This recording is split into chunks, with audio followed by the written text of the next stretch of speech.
नमस्कार बंधुगण, आज आम आपण को एपरी एक पत्र विषय कहवाक जाऊँ जहाँ आयुर्वेद हजार रु हजार वर्ष पर्यंत रही। यही गछर अनेक धार्मिक महत्व रही। यह औषधीय गुण में भरपूर अटे।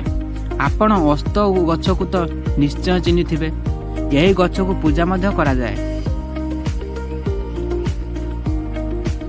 यह एक एपरी गछ जार छाल पत्र डाल सबकिछि औषधीय गुण में भरपूर अटे।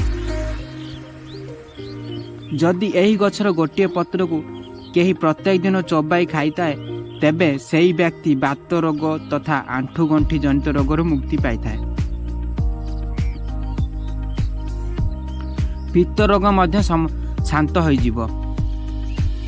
जदि आपण यार काढ़ा प्रस्तुत करी पीबे तेबे कफ जनित समस्या मध्य दूर हो जाए।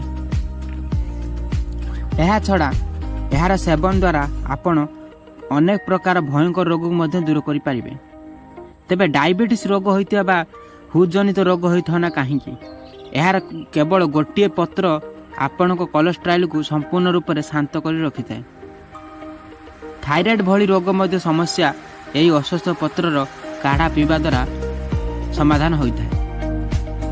यह आपणकर मोटापण और ओबेसिटी को मध्य नियंत्रण रखिथाय। मात्र 5 रु 6 दिन यही पत्रर नियमित सेवन करने द्वारा मधुमेह तथा डायबिटीज भली रोग मूलर शेष हो जाए। लिभर जनित समस्या मध्य दूर हो जिवो। आपण यार सेवन विभिन्न प्रकार करिपारिबे। यही अस्वस्थ पत्रर काढ़ा बनैबा पई आपण सर्वप्रथम 3 रु 4टी ताजा अस्वस्थ पत्र को छोट रु अति छोट करी काटी नियंतु। एहा परे आपण एथिरे एक ग्लास पानी देई 5 रु 7 मिनिट पर्यंत भल भाव फुटाइबा को छाड़ी दियंतु। किछि समय मध्यरे आपण को काढ़ा बनी प्रस्तुत हो जिवो। एहाकू सेवन करिबा द्वारा किडनी ठारू आरंभ करी मधुमेह तथा हृदजनित रोग तथा एपरिकी जंडिस भली समस्या मध्यरु मुक्ति मिल पाइबो।